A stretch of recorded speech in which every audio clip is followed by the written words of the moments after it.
অন্তর্বর্তী সরকারের অধীনে স্থানীয় সরকারের নির্বাচন চায় না বিএনপি। দলটি মনে করে জন আকাঙ্ক্ষা প্রাধান্য দিয়ে সরকারের উচিত জাতীয় নির্বাচনের দিকে অগ্রসর হওয়া। এ ধরনের সরকারের অধীনে স্থানীয় নির্বাচন হওয়ার নজির নেই।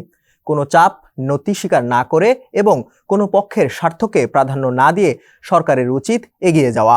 আজকের সমকাল সংবাদ পর্যালোচনায় এই বিষয় নিয়ে কথা বলতে আমাদের সঙ্গে যুক্ত আছেন সমকালের সিনিয়র রিপোর্টার কামরুল হাসান, আর সঙ্গে আছি আমি শাহাদাত তনিম। কামরুল হাসান, সংবাদ পর্যালোচনা আপনাকে স্বাগত জানাচ্ছে। আপনাকে। বিএনপি সংসদ নির্বাচন, জাতীয় যে সংসদ নির্বাচন, সেটির আগে স্থানীয় নির্বাচন চাচ্ছে না কেন?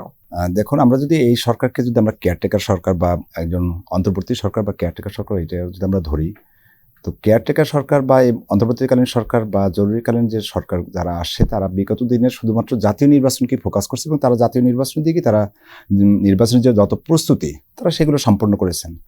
তো এখানে কোনো সরকারে এর আগে স্থানীয় সরকার নিয়ে নির্বাচনী করে নাই, তোড়জোড় বা কোনো আলোচনা বা কোনো সময় করে নাই। বিএনপির এখানে একটা পয়েন্ট আছে, আমরা যতটুকু বিএনপি নেতাদের সঙ্গে কথা বলে যেটুকু জানতে পারলাম। আর একটা বিষয় হচ্ছে বিএনপি নেতারা যেটা বলতেছেন এটা তাদের দায়িত্বও না।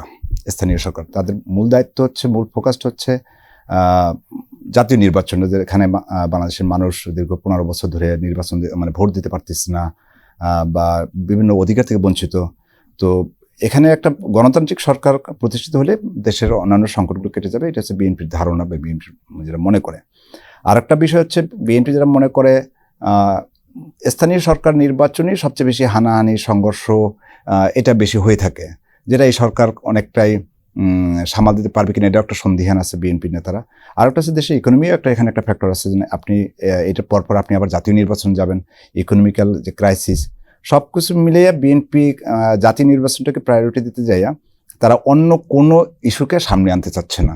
সেটা বিগত দিনে আপনার রাষ্ট্রপতি সরকার, আমরা রাষ্ট্রপতিকে অপসারণের যে একটা দাবি তোলা হয়েছিল, ঘোষণাপত্র নিয়ে একটা দাবি তোলা হয়েছিল, বিএনপি শুধুমাত্র একটা ক্যান্ডিডেট মানে একটা সাইডেই বেশি ফোকাস হচ্ছে, সেটা হচ্ছে জাতীয় নির্বাচন। এই সিদ্ধান্তটি কোথা থেকে এসেছে এবং কারা এই সিদ্ধান্তটি নিয়েছেন? এটা মূলত এর আগে থেকে বিএনপি অনেক কথা এ বিষয়ে কথা বলছেন, বিভিন্ন সভা সেমিনারে বক্তব্য বিবৃতিতে কথা বলছেন, কিন্তু গতকালকে বিএনপির সর্বোচ্চ যে নীতি নির্ধারণী ফোরাম আছে, স্থায়ী কমিটি, জাতীয় স্থায়ী কমিটির বৈঠক, সেখানে এই বিষয়টি নিয়ে আলোচনা করছেন। সেখানে এই বিষয়টিকেই তারা ফোকাস করছেন যে না, এভাবে দলের যে প্ল্যাটফর্ম বা দলের যে অবস্থান সেটা তারা ওখানে বলছে, যদি এটা এখনো তারা প্রকাশ্যে বলেন না, কিন্তু আমরা সূত্রের মাধ্যমে আমরা জানতে পারছি মিটিংয়ের বিষয়বস্তুগুলো। গত কয়েকদিন আগে তারেক রহমানের সঙ্গে একটি স্থায়ী কমিটির বৈঠক হয়েছে, সেই বৈঠকে কি এই বিষয় নিয়ে আলোচনা হয়েছে? এর আগেও কমিটি তো আলোচনা হয়েছে বৈঠকে, কিন্তু গতকাল মঙ্গলবার যে স্থায়ী কমিটি যে বৈঠকটা হয়েছে সেখানে এটা নিয়ে বিস্তারিত আলোচনা হয়েছে। আরেকটা বিষয় জানতে চাই, জুলাইয়ের যে ঘোষণাপত্র, সেখানে বিএনপি আসলে কি দাবি করছে? বিএনপি জুলাইয়ের ঘোষণাপত্রকে শুধুমাত্র জুলাই আগস্টের আন্দোলনের মধ্যেই সীমাবদ্ধ রাখতে চাচ্ছে না। বিগত আপনারা জানেন যে 17 বছর যারা বিএনপির দাবি, বিগত 16 বছর বা 15 বছর, 15.5 বছর বিএনপি দেশে গণতন্ত্র এবং ভোটাধিকারের জন্য আন্দোলন করতেছে, বা ওই আন্দোলনেরই একটা শেষ পর্যায়ে বা আন্দোলনের যে একটা লাস্ট স্টেশন, সেটাই হচ্ছে জুলাই আগস্টের আন্দোলন। এটা হচ্ছে বিএনপি নেতাদের ভাষ্য বা বিএনপি নেতাকর্মী এটা বিশ্বাস করেন।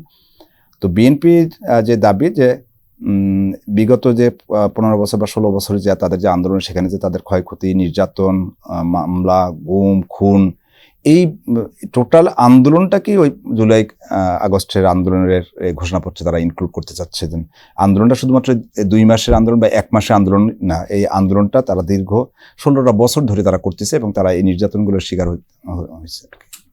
এইটি স্বীকৃতি তারা চাচ্ছেন, এই স্বীকৃতি তারা চাচ্ছেন। আচ্ছা, আরেকটি বিষয় জানতে চাই যে অন্যান্য যে রাজনৈতিক দলগুলো আছে তারা এই স্থানীয় নির্বাচন নিয়ে তাদের ভাবনাগুলো কি, বিএনপির সঙ্গে তাদের বৈঠক হয়েছে কিনা, এই ব্যাপারে আপনার কাছ থেকে একটু জানতে চাই। না, এই বিষয়টা নিয়ে আসলে ওরকম বৈঠক এরকম হয় নাই, কারণ এর আগে সোমবার আপনার বর্তমান অন্তর্বর্তীকালীন সরকার যে সংস্কার কমিশন গঠন করছে, সেখানে গত সোমবার এই বিষয়টা মূলত প্রকাশ্যে নিয়ে আসছে, যে স্থানীয় সরকার নির্বাচনটা ইস্যুটাকে এর আগে আকার ইঙ্গিতে বিভিন্ন জায়গা থেকে উচ্চারিত হলেও কিন্তু গত সোমবার থেকে বিএনপি এটাকে মানে সিরিয়াসলি নিছে। তো এমনি এই বিষয়টা নিয়ে স্থানীয় সরকার যে নির্বাচন, এই বিষয়টা নিয়ে আসলে বিএনপি তাদের সমমনা বা মিত্র দলগুলোর সঙ্গে এরকম আনুষ্ঠানিক কোনো বৈঠক হয়েছে বলে আমাদের জানা নেই।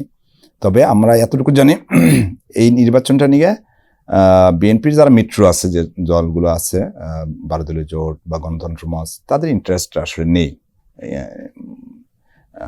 অংশগ্রহণের বিষয় বা নির্বাচন হওয়ার বিষয়। এবং অনেক ক্ষেত্রে তারাও বিএনপির একই সুর মেলাচ্ছে যে না, আগে জাতীয় নির্বাচন। তবে জামাতের বিষয়টা আমরা এখনো পরিষ্কার না, জামাত আসলে কি চাচ্ছে না এটা। ছাত্রদের একটি রাজনৈতিক দল হওয়ার কথা রয়েছে এবং জাতীয় নাগরিক কমিটিও তৈরি হয়েছে, তাদের সঙ্গে কি এই ব্যাপারে কখনো বিএনপির কারোর সঙ্গে আলাপ হয়েছে কিনা? না, এরকমই তো বললাম তো, গত সোমবার বিষয়টা সামনে আসছে এবং মঙ্গলবার বিএনপির স্থায়ী কমিটির বৈঠক হলো, আজকে তো বুধবার, এর মধ্যে তার হলো না, এর মধ্যে তো ম্যাডাম খালেদা জিয়া দেশে বাইরে গেছেন। আপনার এই সংবাদের পরেও আরেকটি সংবাদ আজকে আলোচনায়, দীর্ঘ 7 বছর পর তারেক রহমান খালেদা জিয়ার সঙ্গে দেখা করেছেন, এই ব্যাপারে আপনার কাছে কি কি তথ্য আছে? তথ্য হচ্ছে আমাদের বাংলাদেশ টাইম 3টার দিকে আর কি লন্ডনের হিথ্রো বিমানবন্দরে খালেদা জিয়া ল্যান্ড করছেন। তো স্বাভাবিকভাবে যেটা হয়, রাজনীতির বাইরেও তো একটা পারিবারিক একটা বন্ধন আছে। তো তারেক রহমান বা খালেদা জিয়া দীর্ঘ 7.5 বছর পর একত্রে দেখা সাক্ষাৎ হলো, মানে সামনাসামনি। এখানে একটা আবেগের বিষয় আছে, এখানে একটা ভালোবাসার বিষয় আছে। তো ওখানে একটা আবেগঘন একটা পরিবেশের সৃষ্টি হয়েছে বলে আমরা যেটুকু আমরা দেখতে পাচ্ছি ছবিতে, মিডিয়াতে বা বিভিন্ন ভিডিওতে বা সরাসরি লাইভে আমরা যেটুকু দেখতে পাচ্ছি। আর এটাই হওয়া স্বাভাবিক ছিল। আর ওখানে বাংলাদেশের মতো এরকম নেতাকর্মীদের ওখানে নাই, কিন্তু লন্ডনে বিএনপি যত নেতাকর্মী আছে তারাও বিমানবন্দরে গেছেন তাদের প্রিয় নেত্রীকে শুভেচ্ছা জানানোর জন্য বা স্বাগত জানানোর জন্য। মোটামুটি ওখানে একটা ভালো একটা, এবং খালেদা জিয়াকে আবার হিথ্রো বিমানবন্দর ভিআইপি মর্যাদা দিচ্ছে, যেটাও একটা বিএনপি নেতাকর্মীদের মনোবলকে আরো একটু দৃঢ় করছে। তো এটা খুব ভালো একটা মনে হলো, 7.5 বছর পর একটা ফ্যামিলি, মা ছেলে মিলিত হওয়া, এটা অনেক বড় একটা আবেগের জায়গা। বিএনপির সঙ্গে জামাতের এখন বর্তমান যে অবস্থান, এটি নিয়ে সাধারণ মানুষের মধ্যে অনেক ধরনের প্রশ্ন আসছে। আপনার কাছে কি ধরনের তথ্য আছে যে এখন কোন অবস্থানে আছে দুটি দল? না, এখনো একটু না, বেশ আমার কাছে মনে হচ্ছে যে বেশ দূরত্ব আছে তাদের ভিতরে, বা এই 5ই আগস্টের পরে তাদের ভিতরে ধীরে ধীরে যে মানে দূরত্বটা সৃষ্টি হচ্ছে, সেটা এখন বেশ অনেক বড়ই ফাটল আমার কাছে মনে হচ্ছে। দীর্ঘদিনের যে মিত্র জামাত, কিন্তু 5ই আগস্টের পরে তাদের সঙ্গে অনেক সন্দেহ, অবিশ্বাস দুই দলের মধ্যে চলে আসছে। এবং এখানে আমাদের দেশের যে কয়েকটা ইস্যুতে অস্থিতিশীলতা আমরা বিএনপি যে নেতারা মনে করে, একটা হচ্ছে রাষ্ট্রপতিকে অপসারণ, আর একটা হচ্ছে এই ঘোষণাপত্র, এরকম নানা ইস্যুতে বিএনপি মনে করতেছে এর পিছনে ইন্ধন আছে জামাতের। আর একটা বিষয় হচ্ছে বিভিন্ন সামাজিক যোগাযোগ মাধ্যম বা বিভিন্ন বক্তব্য বিবৃতিতে জামাত বিএনপিকে কটাক্ষ করে বা বিএনপিকে দোষারোপ করে বিভিন্ন বক্তব্য বিবৃতি, ওটাও মানে বিএনপি ভালোভাবে গ্রহণ করতে পারেনি বলে আমার কাছে মনে হচ্ছে। এই বিষয়গুলো নিয়ে এখন বেশ এই দীর্ঘদিনের মিত্রের ভিতরে এখন দীর্ঘ দূরত্বই তৈরি হয়েছে। দুটি দলের মধ্যে আলোচনা হওয়ার কোনো সম্ভাবনা আছে কিনা দেখেন কিনা আপনি? না, আলোচনা যে কোনো সময় হতে পারে। আলোচনায় জামাতের সঙ্গে বিএনপি চেয়ারপারসন খালেদা জিয়া এবং তারেক রহমান সাহেবের কমিউনিকেশন বা জামাতের শীর্ষ নেতাদের সঙ্গে কমিউনিকেশন যে কোনো সময় হতে পারে। আলোচনার টেবিল যে কোনো সময় ওপেনই থাকে সবসময় রাজনীতিতে। জাতীয় নির্বাচনের জন্য বিএনপি কতটা প্রস্তুত? একটা রাজনৈতিক দলের মানে সর্বশেষ গোলটাই হচ্ছে নির্বাচন। তো সেক্ষেত্রে বিএনপি সবসময় নির্বাচনের জন্য প্রস্তুত থাকে। আর বিএনপি এত বড় একটা দল, বিএনপির ক্যান্ডিডেটের কমতি নাই যে আমার ক্যান্ডিডেট। তো সেক্ষেত্রে বিএনপি সবসময় নির্বাচনের প্রস্তুতি থাকে। আরেকটি অভিযোগ রয়েছে যে দখল, চাঁদাবাজি, এই সকল ক্ষেত্রে বিএনপির নেতাকর্মীরা বা নাম ভাঙিয়ে অনেকেই এই ধরনের অপকর্মের সঙ্গে যুক্ত হচ্ছেন। দল থেকে এখন পর্যন্ত কি ধরনের সিদ্ধান্ত নেওয়া হয়েছে বা কি ধরনের মেসেজ দেওয়া হয়েছে নেতাকর্মীদের কাছে? দেখুন, আমরা একটা শঙ্কায় ছিলাম, যেটা আওয়ামী লীগের সাধারণ সম্পাদক ওবায়দুল কাদের সাহেবও বলছিলেন যে কোনো রকমের ক্ষমতার পট পরিবর্তন হলে এক রাতেই 1 লক্ষ বা 5 লক্ষ নেতাকর্মী, তাদের নেতাকর্মী মারা যাবে। আমরাও একটা ওরকম আশঙ্কা করছিলাম 5ই আগস্টের আগে, যে কোনো সময় যদি ক্ষমতা পট পরিবর্তন, তাহলে দেশে এরকম একটা রক্তক্ষয় বা রক্তক্ষরণ এরকম কিছু একটা হবে। তো আল্লাহ রহমতে সেটা হয় না। এখানে বিএনপি, জামাত বা অন্যান্য সকল রাজনৈতিক দলের একটা শীর্ষ নেতাদের একটা ভূমিকা আছে, তারা এখানে একটা ভালো রোল প্লে করছে দেশের এই স্থিতিশীল পরিবেশ সৃষ্টির জন্য।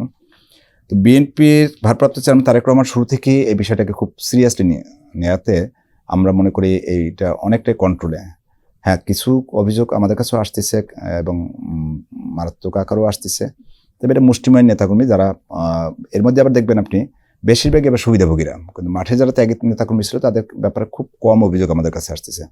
যারা সুবিধাভাগী ভোট পাল্টে এখন তারা এই সুবিধাভাগী মানে এই চাঁদাবাজি, দখলবাজি এগুলো খুব ম্যাক্সিমাম নেতাকর্মী কিন্তু এখনো সেই আগের পজিশনই আছে। আপনি ছাত্রদল দেখেন, স্বেচ্ছাসেবক দল দেখেন, এই নেতাকর্মীদের ব্যাপারে কিন্তু যদি আপনার কোনো আশেপাশে আত্মীয় স্বজন বা পরিচিত থাকে দেখবেন ওরা সেই আগের পরিবেশই আছে। সেই যদি বলেন কষ্টের দিন যেগুলো সেগুলোই এখনো আছে, কিন্তু মুষ্টিমেয় নেতাকর্মীদের কাছে পুরো দলটাকে এখন দায় নিতে হচ্ছে, যে এই অপকর্মের দায়টা নিতে হচ্ছে। সেখানেও বিএনপি মোরাবাট আপনার 2000 নেতাকর্মীকে অলরেডি বহিষ্কার করছেন এবং অনেককে শোকজ করছেন, আজীবনের জন্য বহিষ্কার করছেন। বিএনপি এবার জিরো টলারেন্স মানে ভূমিকা নিচ্ছে। কামরুল হাসান, সংবাদ পর্যালোচনা আমাদেরকে সময় দেওয়ার জন্য আপনাকে অসংখ্য ধন্যবাদ। আপনাকেও ধন্যবাদ। দর্শক, এই ছিল আজকের সংবাদ পর্যালোচনা। অন্য কোনো দিন অন্য কোনো বিষয় নিয়ে আমরা আবারও হাজির হব। ততক্ষণ পর্যন্ত সমকালে চোখ রাখুন এবং দেশ বিদেশের সর্বশেষ সংবাদগুলো জানতে www.সমকাল.com চোখ রাখুন।